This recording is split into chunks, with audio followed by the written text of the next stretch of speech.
tienes un negocio en España y este no para de crecer año tras año, podrías quedar encerrado en la jaula de oro para siempre. Quizás te estés planteando un cambio de residencia, quizás no. Quizás estás esperando a generar un poco más de beneficio para ver que los números salen. Y déjame que te diga algo, el tiempo juega en tu contra. En este vídeo te vamos a explicar por qué y qué opciones tienes para hacerle frente. Seguro que has escuchado hablar del famoso Exit Tax, este impuesto que se aplica cuando quieres cambiar de residencia, salir de España y tienes que hacer frente a un pago desproporcionado. Sí, es así. Todo lo que acabo de decir es correcto. Si el Exit Tax te aplica, realmente estás en una situación bastante comprometida. Hablamos de un impuesto que grava las ganancias latentes que puedas tener en acciones o participaciones que formen parte de tu patrimonio. Si estas han experimentado un gran aumento de valor durante el paso de los años y ahora planteas el cambio de residencia, es posible que tengas que hacer frente al pago de impuestos por la ganancia patrimonial ficticia, ya que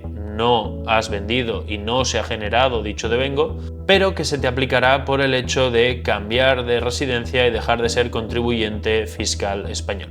El Exit Tax aplica a todo contribuyente que haya sido residente fiscal en España durante 10 de los últimos 15 años. Si cumples este requisito temporal, estás dentro del ámbito de aplicación. Además de ello, debes poseer acciones en mercados cotizados o participaciones sociales en empresas no cotizadas, tu SL por ejemplo, que superen determinados umbrales de valoración. Debemos separar en dos partes. Por un lado, las acciones cotizadas se van a valorar evidentemente a su valor de cotización en el momento del devengo, es decir, cuando pierdas la condición de residente fiscal español, y por otro lado, el valor de las participaciones sociales que tienes en tus sociedades limitadas y o sociedades anónimas.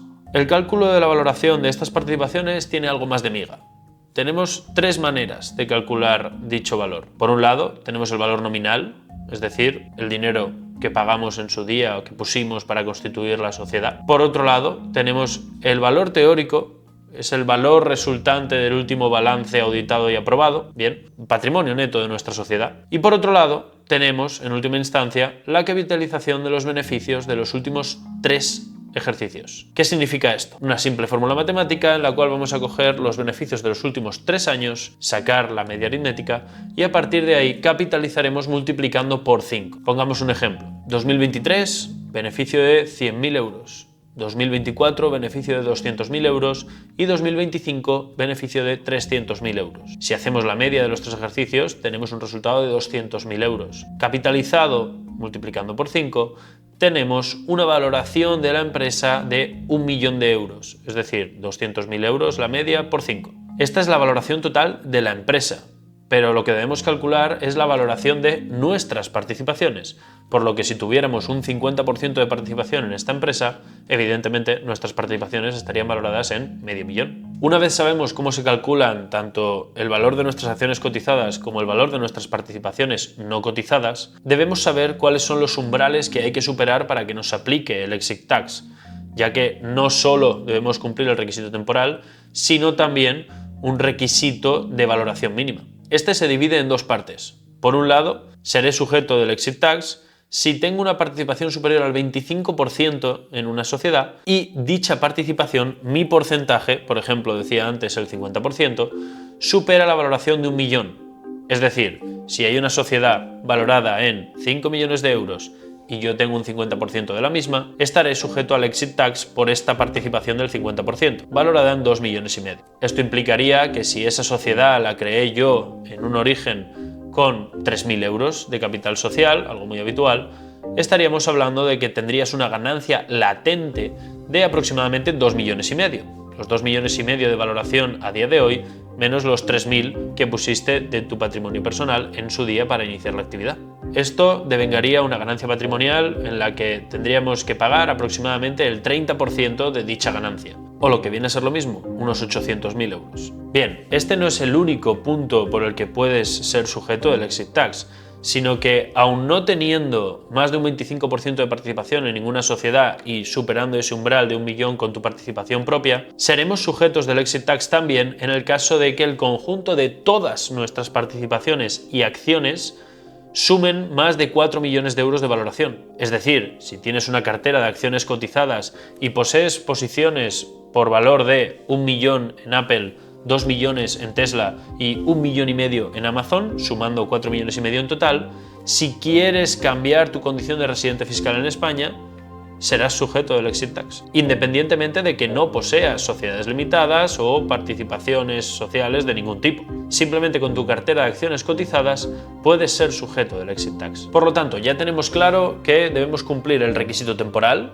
ser residente fiscal en España 10 de los últimos 15 años, y el requisito de valoración mínima. O bien, tener más del 25% en una sociedad y que dicha participación supere 1 millón de valoración, o bien, que todas nuestras acciones y participaciones en suma computen por valor superior a 4 millones de euros. Volviendo al ejemplo anterior, si tienes el 50% de participación en dicha sociedad valorada en 5 millones de euros, tendrás una participación valorada en 2,5 millones, que si en su origen te hubiera costado 3.000 euros de capital social, estaríamos hablando de una ganancia patrimonial de aproximadamente 2,5 millones y un pago de impuestos de aproximadamente 800.000 euros. Este sería el coste que deberías afrontar para poder perder tu condición de residente fiscal y marcharte a residir a otro país. Si estás valorando un cambio de residencia fiscal, ya sabes que la planificación es clave. No esperes al último momento, contacta con nosotros y te ayudaremos a planificar dicho cambio. Algo que debe quedar muy claro y que muchas veces nos preguntan es que otro tipo de activos no están sujetos al exit tax. Puedo tener un patrimonio inmobiliario de 10 millones de euros y no estar sujeto al exit tax, puesto que solo aplica sobre acciones y participaciones sociales de sociedades no cotizadas. Es decir, si tengo cripto, tampoco aplicará el exit tax. Ciertamente, si queremos cambiar de residencia fiscal y ya somos sujetos pasivos del exit tax porque cumplimos el requisito temporal y cumplimos los requisitos de umbrales de valoración, va a ser muy complejo esquivar este impuesto.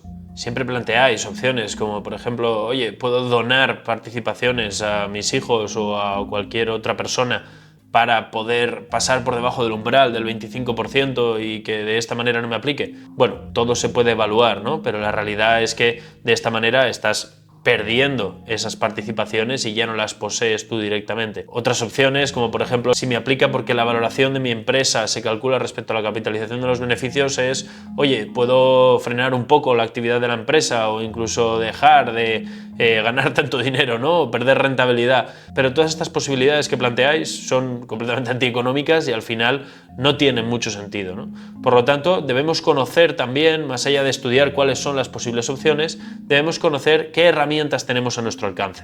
Y es que el cambio de residencia y la activación del exit tax va a variar en función de a dónde nos marchemos.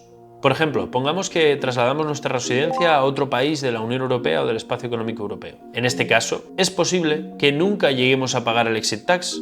Existen determinadas opciones tanto para aplazar el impuesto como para dejarlo en garantía y que en el caso de que no enajenemos dichas participaciones durante 10 años pueda llegar a disiparse la obligación de pagar este impuesto. Es decir, podría actuar como un diferimiento real de dicho impuesto. En cambio, si nos marchamos a un país fuera de la Unión Europea, pero con convenio de doble imposición en activo y con cláusula efectiva de cambio de información, podríamos llegar a solicitar un aplazamiento para los primeros 5 años.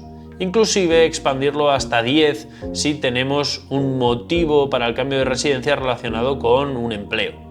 Evidentemente, en el caso de traslado o cambio de residencia a un paraíso fiscal, pues no va a haber ninguna facilidad por parte de la agencia tributaria para poder diferir y o aplazar el impuesto y deberemos hacer frente de manera íntegra al pago del exit tax. Por tanto, una vez tenemos claro cuáles son los requisitos de aplicación para el exit tax y hemos hablado de las posibilidades también de diferimiento, aplazamiento o incluso pues, de pago íntegro directo, debemos sentarnos, analizar nuestra situación, valorar las participaciones de las sociedades no cotizadas, tener en cuenta todo nuestro patrimonio en activos financieros a nivel global, porque no olvidemos que no solo hablamos de participaciones en sociedades españolas o en acciones que tengamos en España, sino cualquier tipo de acción o participación en sociedad extranjera también computa, y ver cuál es nuestra situación particular y cuál será el alcance de dicho exit tax para poder tomar una decisión informada al respecto. Si quieres que te ayudemos con tu cambio de residencia y que valoremos si el exit tax te aplica,